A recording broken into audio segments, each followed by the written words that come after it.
Des villes défigurées, des immeubles éventrés, des blessés et des morts de part et d'autre. Il y a presque 2 mois commençait la guerre entre Israël et le Hamas.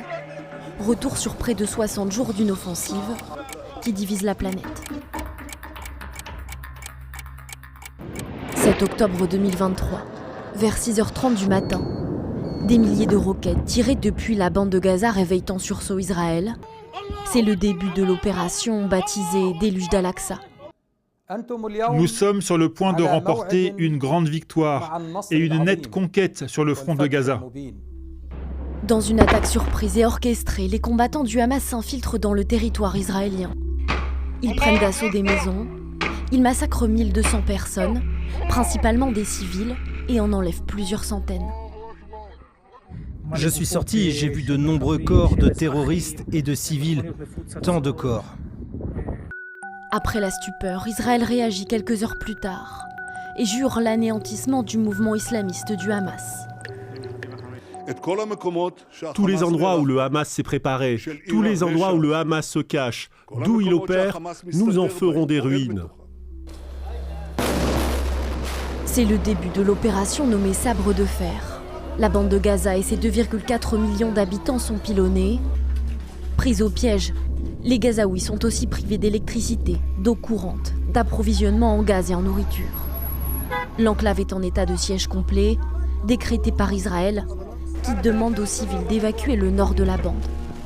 Dans les pays arabes et ailleurs dans le monde, des manifestations en soutien d'un camp ou de l'autre agitent les rues. La communauté internationale, elle, tente de mettre fin à l'escalade et les institutions internationales alertent sur l'urgence humanitaire. Je demande instamment à toutes les parties concernées d'autoriser l'accès des Nations Unies afin qu'elles puissent apporter une aide humanitaire d'urgence aux civils palestiniens pris au piège et sans défense dans la bande de Gaza. Le 21 octobre, au point de passage de Rafah à la frontière avec l'Égypte, les premiers camions humanitaires qui patientaient finissent par entrer dans la bande de Gaza, au compte-gouttes. Alors que les bombardements meurtriers continuent de pleuvoir sur Gaza, l'armée israélienne lance son offensive terrestre, le 27 octobre, par le nord de l'enclave. Son objectif, l'hôpital Al-Shifa, où se trouverait le quartier général du Hamas, selon les services de renseignement israéliens et américains. Les soldats israéliens l'atteignent 15 jours plus tard. Dans le monde, les appels à la trêve qui se faisaient de plus en plus forts sont enfin entendus le 24 novembre. Les pauses doivent se transformer en cessez-le-feu. 80 otages israéliens enlevés par le Hamas sont libérés contre 240 prisonniers palestiniens.